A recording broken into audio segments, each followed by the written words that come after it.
When Alex walked into a room, he was 3 years old. The room could be full of adults, and everybody would turn to this child that was walking in with this big smile and this great desire to communicate with everybody there.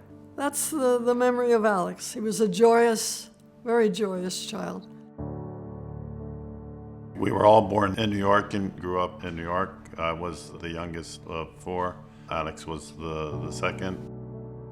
He went to college and got into a program that allowed him to choose anything in the whole of Cornell University. There are landmarks in his life, but basically he was always exploring what would be a useful life for him. He didn't know what he wanted to, but he wanted to make his life here because he thought this was a place that had to exist. He had seen the Soviet Union, who were desperate, Jews were desperate to leave, and he wanted to be part of making this place for every Jew. Alex made Aliyah in 1985. Alex became an officer relatively quickly. He went directly to sergeant's course and directly to officer school. He was very anxious to be an officer with command responsibilities. He felt that that was the way you influence people.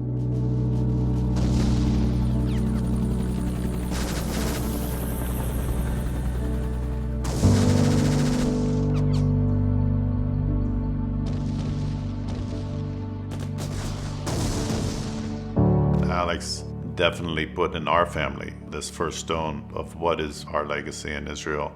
It's clear that Alex's legacy lives very much on in our family, but not only in our family, in a much wider circle of people. As terrible a loss that it was to have Alex killed, he left us so much, and we were aware of this at the Shiva.